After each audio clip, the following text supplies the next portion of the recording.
नमस्कार। आज जिस नक्षत्र के बारे में हम चर्चा करने जा रहे हैं उसका नाम है स्वाति। यह नक्षत्र जो है ये नक्षत्र सीरीज में मध्य में आने वाला नक्षत्र है। चित्रा और स्वाति ये दोनों ही 15वां क्रमांक पर यह नक्षत्र आता है। अब इस नक्षत्र के बात की जाए तो इसके नाम से ही स्पष्ट होता है कि जो स्वतः चले स्वतः विचरण करे। मतलब क्या हुआ? मतलब ये हुआ कि यह नक्षत्र जो होता है ये स्वतंत्रता को आप रिप्रेजेंट करता है। मतलब इस नक्षत्र के जो जातक रहेंगे they are very freedom lover. किसी भी तरीके की बंदिश उनके काम में किया हुआ इंटरफियरेंस यह उनको पसंद नहीं आता है। इस नक्षत्र के स्वामी की बात की जाए तो राहु इनके स्वामी बनते हैं और नक्षत्र देवता जो है यह वरुण देवता है, मीन्स पवन देवता है। ये जो मैथोलॉजिकल स्टोरी यदि हम इसकी देखेंगे तो हनुमान और भीम के साथ इनका संबंध बताया गया है, लेकिन उसके ऊपर भी हम चर्चा नहीं करेंगे। अब हम देखते हैं कि जो इस नक्षत्र में जन्म लेने वाले जातक हैं उनके किस तरीके के कैरेक्टरिस्टिक्स हमें देखने को मिलते हैं। नेचुरली अभी तक जो हमने नक्षत्रों के बारे में चर्चा की है इसके पहले, तो सकारात्मक और नकारात्मक यह दोनों ही पक्षा में हमेशा ही हर नक्षत्र के जातकों के साथ देखने को मिले हैं। तो वैसा कुछ इस नक्षत्र में भी हम देख सकते हैं। तो आइए देखते हैं इनके सकारात्मक पक्ष क्या होते हैं। तो तुला राशि में आने वाला ये जो नक्षत्र है ये अपने आप में आपको बताता है कि इस नक्षत्र के जातकों में बैलेंस्ड माइंडसेट हमेशा ही रहता है। और दूसरी बात ये है कि ये फेयर प्ले को पसंद करते हैं। हमेशा निष्पक्ष निर्णय देने के पक्ष में ये लोग आपको दिख सकते हैं। इसके बाद यदि हम और आगे देखते हैं तो इस नक्षत्र के जातक राहु के अंदर आने की वजह से, अंदर आने का मतलब कि राहु का प्रभाव उनके ऊपर पड़ने की वजह से हमेशा इनोवेशंस और टेक्नोलॉजी के साथ जुड़े होते हैं। मतलब हमेशा इनकी विचारधारा कुछ ना कुछ नया सीखने की, नया कर गुजरने की होती है। आप ये भी कह सकते हैं कि कन्वेंशनल अप्रोच इस नक्षत्र के जातकों में आपको देखने को नहीं मिलती। एक जिज्ञासु वृत्ति के साथ ये हमेशा आगे बढ़ने की इनकी वृत्ति होती है, वो कोशिश भी करते हैं उस तरीके से। इसके बाद इनके साथ एक बहुत अच्छा पॉइंट ये होता है कि they are very flexible people. कितने भी एडवर्स कंडीशंस है they are very easily adaptable to the new situation. मतलब इनके स्वभाव में एक लचीलापन आपको देखने को मिलता है। और उसका रीजन भी तुला राशि है और तुला राशि में आने वाला यह नक्षत्र शुक्र इनके स्वामी बनते हैं और राहु का भी इनको सपोर्ट मिलता है। इसके बाद इनकी कम्युनिकेशन स्किल भी काफ़ी अच्छी होती है और कम्युनिकेशन स्किल इतनी अच्छी होने की वजह से ये अपनी प्रभावी बोलचाल से आपसी सामंजस्य बिठाने में माहिर होते हैं। मतलब आप ये कह सकते हैं कि यदि दो पक्षों के बीच में किसी तरह की अनबन हो रही हो तो स्वाति नक्षत्र के जातक इजीली इनके बीच में पैच कराने में सक्षम देखे गए हैं। इसके बाद यदि हम और आगे देखते हैं तो ये लोग काफी जस्टिस के साथ चलना पसंद करते हैं। क्योंकि शनि हम जानते हैं तुला राशि में उच्च का होता है, तो यहाँ इस नक्षत्र के जातकों को न्यायप्रियता काफी पसंद होती है। मतलब आप ये कह सकते हैं कि वो किसी की यूं ही प्रशंसा भी नहीं करेंगे और ना ही किसी की एकदम आलोचना करेंगे। क्रिटिसाइज्म इनके अंदर नहीं देखने को मिलता है। और ये किसी को बहुत जरूरत से ज्यादा क्या कहना चाहिए, वो कहते हैं ना कि ऊपर बिठा दिया। बहुत ज़्यादा चापलूसी वाली जो वृत्ति कहती है कि बटरिंग कर करके सामने वाले को आपने चढ़ा दिया, उस तरीके की मेंटेलिटी इन लोगों में नहीं रहती है। काफ़ी स्ट्रेट फॉरवर्ड होते हैं। और दूसरी बात इनके अंदर ये भी देखी गई है कि निष्पक्षता होने की वजह से ये हमेशा निर्णय लेने में, उचित निर्णय लेने में कई बार ये सक्षम पाए गए हैं। इसके बाद इनके अंदर हम और भी यदि देखने जाते हैं इनके कैरेक्टरिस्टिक, तो शनि का प्रभाव जैसे मैंने बताया कि इस राशि में उच्च होने की वजह से this people are very close to humanities also. तो आपको ये विदाउट उनके किसी मतलब के, स्वार्थ के, दूसरों की मदद करते हुए भी देखने को मिल सकते हैं। लेकिन इनके साथ बस एक ही बात ये होती है कि ये इतने ज़्यादा फ्रीडम लवर होते हैं कि ना ये खुद का क्रिटिसिज्म पसंद करते और ना ये किसी को क्रिटिसाइज करना पसंद करते हैं। मतलब इन्हें अपनी स्वतंत्रता जो है वो इनका वो रहता है, मतलब मेन पॉइंट होता है उनके स्वभाव का। ठीक है। इसके बाद इनके अंदर कॉन्फिडेंस नेचुरली राहु होने की वजह से भरपूर होता है और ये लोग आपको कला के क्षेत्र से जुड़े हुए मिल सकते हैं। इसके अलावा टेक्निकल लाइन में ये लोग आपको मिल सकते हैं बिकॉज़ ऑफ राहु अगेन।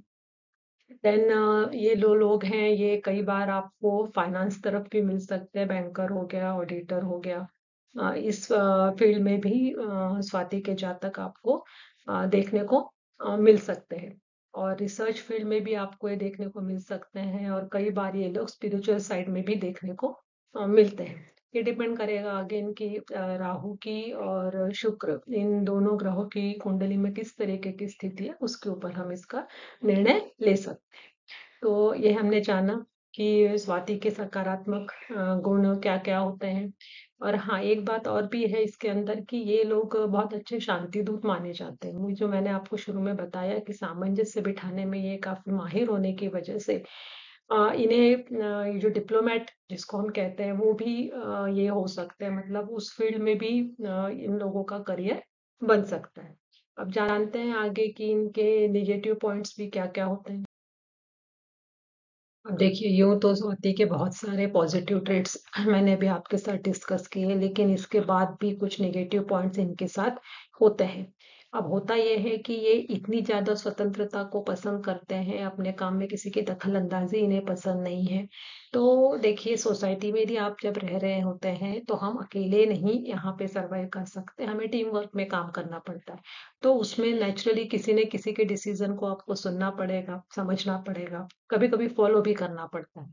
तो ये इन लोगों को जमता नहीं है। तो इस वजह से क्या होता है कि कई बार ये थोड़े एडामंड हो जाते हैं। उसके बाद राहु यदि इनके वाणी स्थान में बैठ जाता है, राहु इनका नक्षत्र का जैसे मैंने बताया आपको कि स्वामी है। तो इनकी बोली में भी कई बार बहुत एग्रेसिवनेस भी देखने को मिलता है। दूसरा ये है कि ये तब तक कॉम्प्रोमाइज़ करते हैं सामने वाली पार्टी के साथ जब तक कि कोई उनके मतलब उनके फ्रीडम में कोई बीच में इंटरफेयर ना करे तब तक। यदि कोई इन्हें सलाह देने की कोशिश करेगा या इस तरीके से दखल-अंदाज़ी करेगा, तो ये उस व्यक्ति के बिल्कुल अगेंस्ट हो जाते हैं और ये उनका एटीट्यूड कभी-कभी उनको विद्रोही भी बना देता है। इसके बाद जो देखा गया है कि जो इनकी स्वतंत्रता केंद्रित जो इनका माइंडसेट है, उसकी वजह से ये सोसाइटी में उतने पॉपुलर नहीं हो पाते, अलग-थलग पड़ जाते हैं। क्योंकि जैसे मैंने आपको बताया कि सबको लेकर चलना, ये सोसाइटी का एक कॉमन नियम होता है, जो इनके में मिसिंग होता है इनके स्वभाव में। इसके बाद यदि हम नकारात्मक पक्ष और स्वाति के देखने चाहते हैं तो ये लोग कई बार बहुत असंवेदनशील हो जाते हैं मतलब ये कहना चाहिए कि सेल्फ सेंटर्ड होने की वजह से दूसरों के साथ जुड़ पाना या दूसरों की परेशानियों को समझ पाना ये इनके अंदर नहीं देखा जाता है।